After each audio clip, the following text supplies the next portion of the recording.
Welcome to Season 3 of the Timeout Podcast. My name is Amir Meritosh. Here's my co-host, Jad Nizam. What's up, everybody? We're really excited to start off Season 3 with a bang. Today, we're joined by former Navy football and Buccaneers cornerback, as well as current U.S. Naval officer, Cameron Kinley. Cameron, thank you so much for taking the time out of your day to be here with us and joining us on the show today to talk some football. Hey, I'm excited to be on here, man. I definitely appreciate y'all for having me. It's a privilege. Of course. So we're just going to get right into it, I guess. We want to talk about from the beginning. So you were a two-star recruit coming out of high school, and you went undrafted to the NFL. What helped you keep going and help you pursue your dream of ultimately making it onto an NFL roster? Yeah, I definitely say my faith and just understanding that my journey was different from everybody else's. Growing up, I started playing football when I was like 4 years old in a football family. My older brother played in college and had an opportunity at the professional level. My dad played in college, and my youngest brother, he plays right now. So football was always in my blood. My dad started all of us off at a young age. And in Little League, I was kind of having my way, being one of the best players on the team. And then in 8th grade, I had my rude awakening for reality when I was on the bench on my 8th grade football team. Didn't play at all for real that season. And that kind of opened my eyes to let me know I had a lot of growth to do and that I was behind, right? It humbled me. And it kind of developed my work ethic and realizing that, hey, I might not have the athletic ability that everybody else might have, but I do have the opportunity to work hard. So that experience in 8th grade kind of turned the corner for me to keep grinding and embrace my journey to ultimately be able to open up some more opportunities. Yeah. That's a cool learning opportunity. I feel like it's key for everyone, whatever journey they're pursuing, to have some kind of obstacle that puts everything into perspective. Like for you, it was getting benched. For a lot of the greats in football, like Tom Brady getting drafted in the 7th round, it's it's very easy to be discouraged by that when you think that you're up there with some of the best. But it's really interesting to hear how you were able to fight through that and use it as a opportunity to grow instead of, letting it derail your mindset towards that. It's really interesting to hear that. Yeah, and it's definitely, I think that's one of the most valuable lessons you can learn in life. It's growth comes from those uncomfortable situations. Exactly. I think that's what separates a lot of the successful people. When they get in those moments of adversity, they realize like, hey, this is an opportunity for me to grow, to be able to have some different opportunities to walk into later and be more prepared for them. So definitely think that's a key point. Yeah. And in your journey from the Naval Academy and to going to the NFL, what has been your biggest takeaway from that whole journey? Yeah, so it's funny. Every level of football is very different.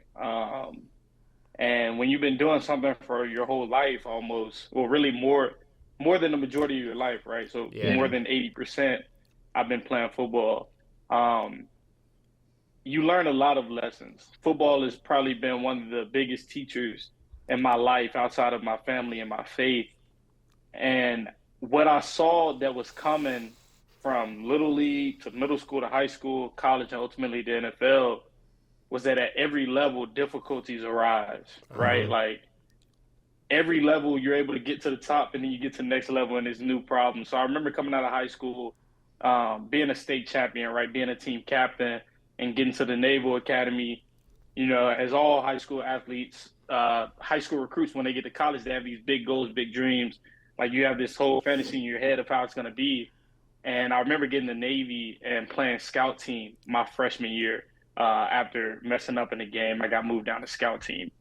And it was a pivotal moment for me because honestly, I remember calling my dad after I got out the meeting, finding out I was going to scout team. I remember calling my dad and telling him, hey, I think I'm good on football, right? I was like, I got to college, I'm at the Naval Academy, great institution. I was like, I'm not about to be a scout team player. Like, that's just not the best usage of my time. And I remember my dad, he had wrote me a letter when I was in basic training for the academy, and it had Jeremiah 29:11 in there, right? And for I know the plans I have for you, declares the Lord, plans to prosper you, not to harm you, to give you hope in the future. And I just remember thinking like, like God's plan for your life, it isn't all sunshine and rainbows. And I think God has used football to show me that. Like he's been able to show me valuable lessons, taking me through ups and downs. And so I think that's the most valuable lesson I've learned from football is that, God's plan is different from what you might imagine, but Yeah. you're always gonna come out a better person because of it.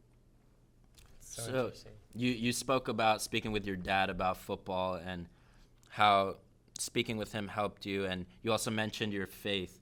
Can you elaborate a bit more on throughout your entire life how significant that's been to your growth and your progression as not just a football player but as a person all around? Yeah, most definitely. So I grew up in the church, but I think I started to have my real encounters with God probably when I was in the ninth grade of high school, just making that Mm-hmm. transition from middle school to high school. And that's kind of when you really start trying to plan your life out, right? Like you have these different goals and aspirations, but you're also Exactly. faced by a lot of peer pressure. Exactly. I think high school is one of the hardest stages in life. I think it's very slept on. I think a lot of high school students don't get the credit they deserve for the pressure that they endure. And so I just remember relying on God to be my foundation, right? I believe that following God, being a Christian, it comes with a set of principles that help you produce daily habits that ultimately help you develop as a person. And I think it starts at a spiritual relationship with God, and then you start developing in your walk as a Christian, where you start fellowshipping with other Christians.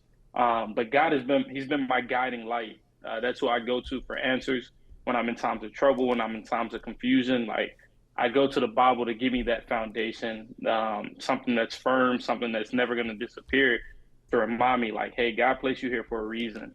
And because God placed you here for a reason, you owe it to Him to live your life in a manner that glorifies Him. Like, I Mm-hmm. think God has entrusted me with different gifts and abilities, but if I go into this world and don't give Him the credit for that, or don't live in a way that honors Him, then I'm doing Him a disservice, right? Mm-hmm. And so I just try my best to live my life in a way that honors Him and thanks Him for the things that He's blessed me with, and continue to use His word to guide my life. And like you said, it's all areas. It's not just football. It's in life, in the military, like in academics. Like He's present in every single area of my life, and I think He's ultimately helped me become the man that I am today. Yeah, that's so interesting. How much does it mean to you to be the first member in your family to graduate from the Naval Academy as an officer? Yeah, it's huge. I think the biggest person who was probably happy about that was my granddad. He's a retired Navy chief. So Mm-hmm. when I first got the offer to go to the academy, I truthfully didn't know much about the Naval Academy.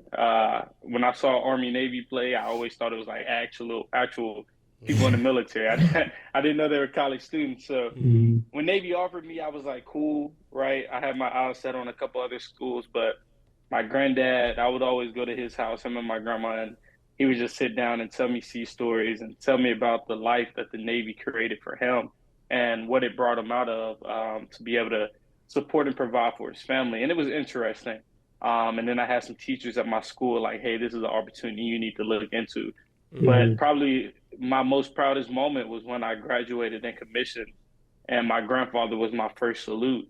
And just seeing the tears well up in his eyes, like that really meant a lot for me, to be able to make him proud in that way. And my family, my direct family, they really didn't know much about the military either. So they've been more following along with this journey with me, learning new things and learning new ways of life, right? It's an adjustment for everybody, but I definitely hope down the road that we have some more officers in our family that go serve in the military. I think it's a great opportunity for sure. That's awesome to hear. It's clear that your service commitment means so much to you, which brings me to my next question. So there were many stories a couple years ago around the world about how you had applied for an exemption to delay your service commitment to go to the NFL, and how at the first time it was rejected, and you had spoken with a couple of people about it, spoke with Kamala Harris about it. Can you describe kind of the emotions and the feelings that went throughout that whole process, and then ultimately when your exemption was granted and you were able to pursue your NFL dream and ultimately end up with the Buccaneers? Yeah, man, that's that was an interesting time in my life, for sure. 2021 was probably 2021 was when all that was going on. But I got to take you back to 2020 to fully understand like what all that really meant for me. So I had a pretty good career at Navy. And so for me, football was always a way to get to college, right? Like when I got to college, I honestly didn't even have my eyes set on the NFL. I just wanted to get to a great college and my parents wouldn't have to pay for school. Yeah. So when I got to Navy, I'm a competitor. So with the whole scout team thing, that kind of lit a fire under me. And my junior year, I was finally able to get the starting job. And I started all the games junior year. Senior year, I'm rolling in. Got voted team captain, a finalist for the academic Heisman. So, like, I'm feeling like this is like my last year of football. I'm about to go out with a bang, no regrets. Unfortunately, halfway through that season, I lost my starting job at corner. And at that point, I had probably started like 18, 19 games in a row. And it was a tough moment, right? Being a team captain, getting benched, you know your team still needs you to be a leader, but it's hard to be a leader when you're not getting what you want, right? But that's the true test of a leader. So I remember sticking out that season and still being a positive guy, but just feeling empty inside, realizing that as each week passed, like that's a week closer to my football career being over. We're talking 18 years, 18 years dedicated to the game. And I remember Army Navy, I got in like the last couple plays when Army was taking a knee, and I was walking across the field, seeing the last seconds tick off the clock, and I was like, this just doesn't feel right. I was like, I feel like God has something more for me in the game of football. Not saying that He was gonna allow me to make it to the NFL, but I was like, there's something that He wants me to learn, to discover. And so I ended up declaring for the draft, and the Navy had a policy. Well, military had a policy. President Trump put it in, and it allow academy athletes to delay their commission and to sign in the NFL or any professional sport if they get the opportunity. And so the year before, our quarterback, Malcolm Perry, did it. It was a guy from Army that did, and I think a couple of guys from Air Force. So that was really never something that I was concerned about, right? Like I talked to the academy. They said, yeah, everything's going to be good. So that honestly wasn't even crossing my mind. I was just focused on trying to get an opportunity. So went through the pre-draft process, training, doing pro days and whatnot, and then draft rolls around, I get a call from the Buccaneers, and they want to sign me. And so after the draft, you have rookie mini camp, which is like the next week or the week after. Just depends on the team. And so I go down to the Tampa for rookie mini camp, have a good rookie mini camp, really getting excited, right? Like all the dreams and hard work and all that's coming into fruition. And so I'm very excited about my future and my chances of making the team. And then I get back to the academy for graduation, and that's when I discovered the news that the acting secretary of the Navy had denied my request to play football in the NFL. And it was troubling for me because it was 3 guys from Air Force that same year that got approved, and it was a guy from Army that got approved right away. So that was the biggest piece of confusion for me, is like, I was honestly like questioning God, like, God, why me, right? Like, why am I the only one that's not getting the opportunity to do this? Like, it's just my luck.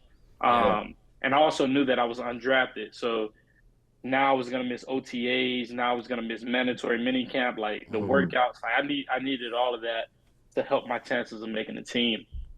And so that was a dark time for me, man. I'm not going to lie. Like at first doing the interviews was cool, like being on CNN, Fox News, ESPN, like all that was really cool at first, right? Because you're getting the attention or whatever. Everybody's following your story. But eventually it started like just weighing on me. Like I would listen to the interviews after, and I'd be able to like just hear the pain in my voice, or like not even being able to recognize who I was. And like people were saying all kinds of stuff on social media. But in that time, like I really relied on my faith in God. Like I've said, when back in December, I said, I feel like God's trying to show me something. And so I just stuck by him and stayed in my faith. And then I got the reversal right before training camp. So it was a crazy experience. Definitely one I'll never forget. But yeah, the emotions are crazy during that time for sure. Yeah, and so you mentioned training camp. What can you take us through what an average day at training camp would be like? Oh yeah, most definitely. So average day in the NFL training camp. So wake up in the morning, typically have a quick meeting when the day gets started. something quick though, nothing crazy, just a little team meeting, get together, go eat breakfast, and then you're getting ready for the first practice of the day. So the NFL is different from like high school and college, because at least in Tampa, because in high school, college, you're warming up as a team, but in Tampa, like you warm up on your own, and when they blow the whistle, like practice is starting. So that was weird. Makes you feel like a professional, but it's also like, hey, I wish we was kind of doing some group activity to get ready. But yeah, so we'll practice. Practice typically was like special teams first, defensive individual, defensive team, and then you'll probably do some 7-on-7, and then team situation, and then 2-minute drill like against the offense. And then you got like fans all there. It's kind of crazy. It feels like, I'm not gonna say it feels like fake football, but it's like it feels like it's like a business, right? Like when you're in high school or college, you're just out there playing football, but now you got like fans and all that watching you. It's like you're in entertainment almost. But yeah, so that'd be practice, typically in around like 11 or 12. You go eat lunch, and then it's basically meetings for the rest of the day. Well, actually, you would lift after practice some days. You go straight to the weight room, and then you go to lunch, and then you go to special teams meetings. Straight from special team meetings to position meetings, and then after position meetings, like you're on the way home. So typically getting out of there at like 5 at the latest, which is weird. Yeah, it's weird because once you leave, it's like that's your life, like it's your job. So being at the academy, I had like football, school, and the military. So I was never used to having like free time, and especially just worrying about football. I was used to dealing with schoolwork and seeing if I had any military obligations, stuff like that. So the NFL, I always tell people, it's like there's almost no reason to not be your best because you have all the time you need to devote yourself to the game of football. Of course, if you have a family, like that's something different, but I didn't have a family. So like I had everything I needed to be the best player that I could be. And the resources there as far as nutrition, training room, all of that's available to you. So it's a pretty loose schedule, I would say. It's not too strenuous. So Nice thing to hear. that's really interesting that like it's basically just all football. I thought maybe there are a little like more to it, but it's cool to hear an inside view of training camp. But speaking of your time in Tampa Bay, and you were there around the front end of Tom Brady's tenure there. There were a lot of great veterans on that team. What were you able to learn from all the players around you? Could be veterans, coaches. Can you just take us through a little bit of the most important things you learned along your way in your time there? Most definitely. And when I went down there, of course I wanted to make the team, but I also told myself, hey, look, like you need to learn as much information as you can from these guys because they're experts in their field, right? Talking about a guy like Tom Brady, he had been playing the game as long as I had been alive, right? Here we are on the same team, same locker room, same field. So it's like, look at what he's doing, look at how he approaches the game and see what you can take with your life. And I remember our first team meeting, whole team in there with Bruce Arians, like sitting in the front, I got my notepad out, I'm getting ready to take notes. And I was curious. I was like, man, I wonder who else is taking notes, right? Like, just to see. And I look around and I see all the other rookies taking notes. I see all the other like 2-year guys that are trying to make the team that are on the fence taking notes, like a couple of them. And then the other person is Tom Brady. And I'm just like, man, what? Like, here's a guy going on year like 22, right? And he's still treating it like it's year 1. And not only that, but by the end of the meeting, like his sheet of paper was full of notes. It's crazy. And I only had a couple lines, right? Yeah, it's crazy. And at that moment, though, like before I even saw him on the field for real, I knew what separated him. It's like, man, he approaches the game like it's his first year, right? Like he approaches the game like it's his first opportunity. Like he doesn't approach the game like, oh, I've arrived. I'm 7-time Super Bowl champ, like future Hall of Famer, MVP. Like that's not how he approaches the game. He approaches the game like he's a rookie quarterback, like soaking in knowledge. And when you see him on the field, you can see that he treats practice like it's the game, right? Like 2-minute drill situation. In practice, you would think the Super Bowl's on the line. Like in practice, like the way he's directing the offense, like the frustration he has when something goes wrong, like he's treating it like it's the real deal. So when the game comes, he falls to that preparation, right? He doesn't have to rise to the moment. He just does what he's continued to do. And so seeing him approach the game in that way was like life changing for me, because it really taught me like, hey, do not wait for the moment to think like you have to rise up and be prepared. Like, always tell people, when the moment comes, you don't rise to the occasion, you fall to your preparation. And that's not just sports, that's life, right? Like, simple lesson, like in school, when the test comes, if you haven't studied, don't expect to get a good grade on the test, right? Like, we've all been there. When the test comes, if you haven't studied, there's no point of sitting and staring at the paper and thinking that the answers are going to come to your mind, because it's not going to happen, right? And so I took that lesson in every area. Now it's like, I approach everything like, doesn't matter what level it is, I approach everything like it's the big moment for me, right?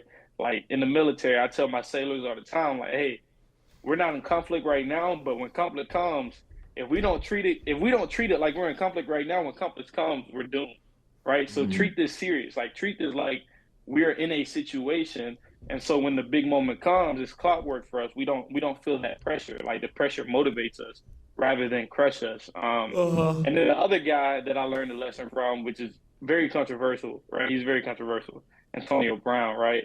And I tell you what, people can say what they say about AB, but AB treats everybody the same. Like, as an undrafted rookie, you don't expect to really have a relationship with none of the vets. Or none of the Hall of Famers, right? They're in a whole different tax bracket than you. But I remember just AB just being a genuine dude, like talking to me like, "What's up, Rook?" Like, he called me, I was number 26, so he just called me 2-6. He's like, I respect you, 2-6. I respect you, because whenever I get a chance, I try to line up against him. He's like, I respect that, right? Like, real genuine dude, and he's probably practices better than anybody I've ever seen in my life. Like, you talk about a guy that can turn it on and like just loves the game of football, like, just passionate about the game of football, man. Like, seeing him approach practice like the way he did and the way he competed, it's like, yeah, man, I can see how you're one of the greatest of all times. And it also showed me, like, if you're not approaching the game like that, man, you don't need to be out here. Like, that's a different type of level of passion. So yeah, those are two of the guys that I really took the biggest lessons from. And of course, there's other guys that taught me little things, but those two guys, man, they definitely taught me a lot. So that's great. You get some inside stories about AB, because he has been, in the past year or so, painted as the villain of football, I guess you could say. And his story has been, there's a lot of people talking about him constantly. So it's cool to hear your view on that. And speaking of the conversations you had with him and what you observed of Brady and his note-taking, his work ethic, did you have any direct conversations with any of the vets or the big guys that really helped you out a lot and kind of motivated you to keep going while you were there? Yeah, I mean, I definitely talked to the corners in our room, right? Carlton Davis, Sean Murphy-Bunn, Jamal Dean, some of those guys, like, they were big pick-me-up guys, right? Like, if I was having a rough day in practice, they're like, hey, keep going, Rook. Like, it's going to get better. Like, keep competing, keep fighting.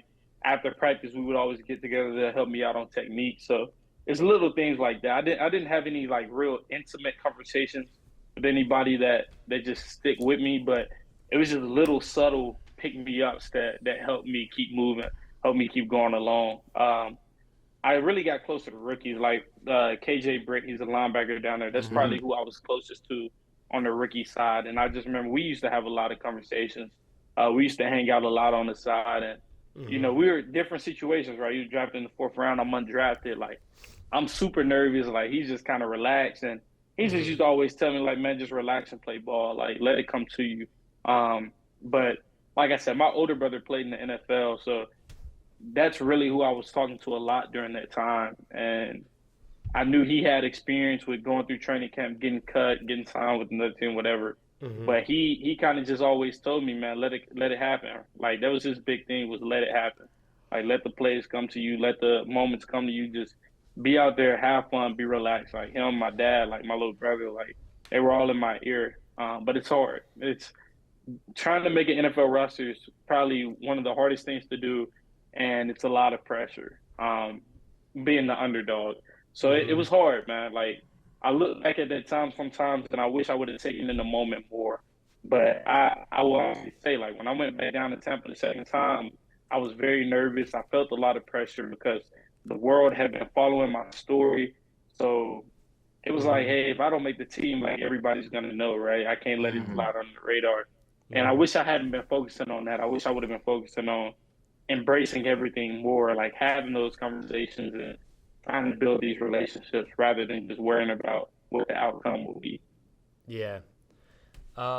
So whether it was at the Naval Academy or it was in the NFL with the Bucs, what would you say is your favorite moment in your playing career? Yeah, it has to be two moments. I'll give you one with the Bucs. I'll give you one in college. So in college, it had to be my junior year, 2019, senior night against SMU. SMU was ranked. We were pretty good at that point. I think we were 9-2, maybe 10-2. Senior night though, we hadn't lost on senior night in like 30 years. And I remember SMU earlier that season. It's funny, we were playing Tulane, and I made a big mistake. Yeah, I made a big mistake, and it allowed Tulane to tie the game up. And we ended up winning the game with a game-winning field goal. But I was jogging across the field, walking across the field, and our head coach came to me and he was like, "Hey, you're gonna make a big play this season for this team. Like, keep your head up." And so fast forward to senior night, SMU's driving down the field. They get into the red zone, and it's 3rd and goal on the 5-yard line. As a corner, you always dream about these moments. Like you dream about making the pass break up, corner of the end zone, and going crazy, right? Like I probably had hundreds of dreams about this. But in the moment, it's like, yeah, exactly, like a Malcolm Butler type play. But when the moment actually comes, you're like, oh, snap, like, please don't throw my way. Oh, my God. You don't want it to come down. And so they had this really good receiver, James Prochet. He plays with the Baltimore Ravens now. And, we're inside 10, 30 and goal, right? I'm like, man, please call, like, cover 2 or something. Defense coordinator calls, man. So I'm like, okay, here they come. Yeah, I'm like, here they come. And so they run the fade. Quarterback overthrows it a little bit outside of his extension. And I'm like, but I was kind of beat, right? I was in position, but I was kind of beat. Like, it hit his fingertips. I was like, oh, it's not those close. They call timeout, come back out, 4th and goal. They're going for it again because it's a 4-point game, I think. And I'm like, 4th and goal, man. Defense coordinator calls man again. And I'm like, okay, here they come again, right? But this time, I knew if he missed them over the top, I was like, he's going to throw the back shoulder fade at the top. And so I played through, man. Ended up making a pass break up to solidify the victory, man. Wow. It was a good moment for me. Yeah, it was a good moment to be able to help win the game for the seniors and just bounce back from that moment earlier in my junior year. Like I said, adversity. You know, that's what I love about football is like the growth you get. And then I say in Tampa, I said one moment, but I'm gonna say 2 moments because the second one isn't really a moment. But the first was rookie minicamp when I went down there the first time. I remember being super nervous, like, man, I need to make an impression. Like, undrafted guy, like, I got to get on their radars. And I was going against Jalen Darden. He was a receiver out of North Texas. He's with the Browns now. And he was a quick little guy, like, super fast, super explosive. And me being a bigger corner, I don't like dealing with those type of guys. But, so I started to get physical with him a little bit. And there was this one route he was running a curl. And I could feel him throttling down. And I just kind of jumped inside and intercepted the ball for a pick 6, and that was like in my first practice, and that kind of gave me the confidence I needed. So I'll forever remember that. And then I say, of course, my first preseason game against the Bengals, like just being on the NFL field, having my family there, getting a chance to see me, and like playing free. Like I truly feel like that game, like I didn't play with pressure, stress. Like I had so much fun playing that game. Making tackles, and like it was just. I felt free, and I wish I could have unlocked that a lot earlier in my career because I think I would have been a better ball player, but I'm still happy I got a chance to experience it.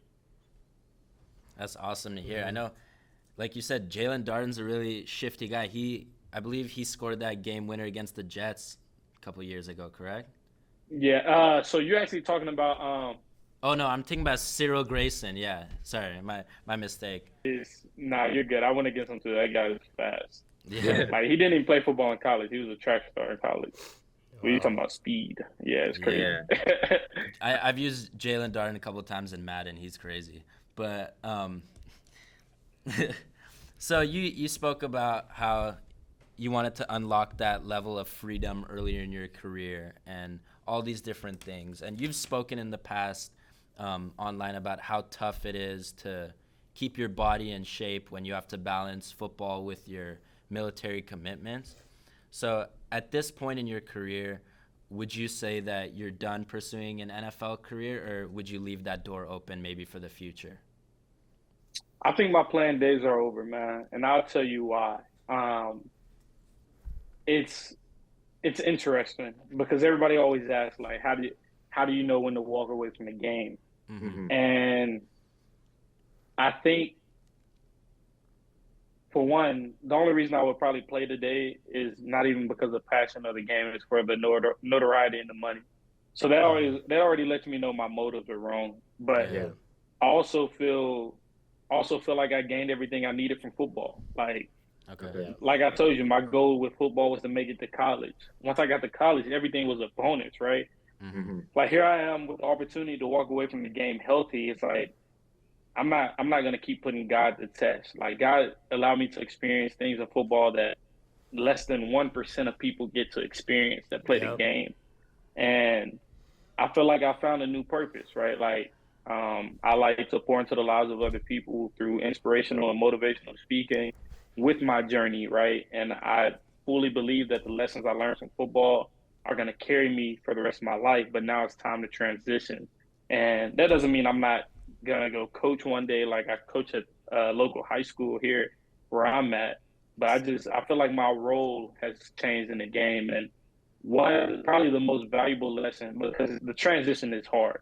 Like the transition from playing a sport for more than the majority, like for the majority of your life, if not more, is like the hardest thing to do easily, because you don't really realize how much of a piece it is until it's gone. And then you're constantly looking for something to fill that empty void.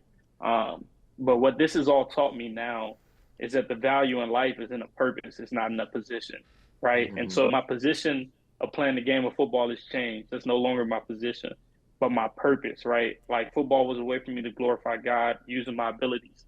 That's a purpose that is now transitioning to another area of my life, like using the abilities that God has blessed me with, whether through speaking or leadership, to help other people around me, like, and give him the glory. Like I'm fulfilled with that truly.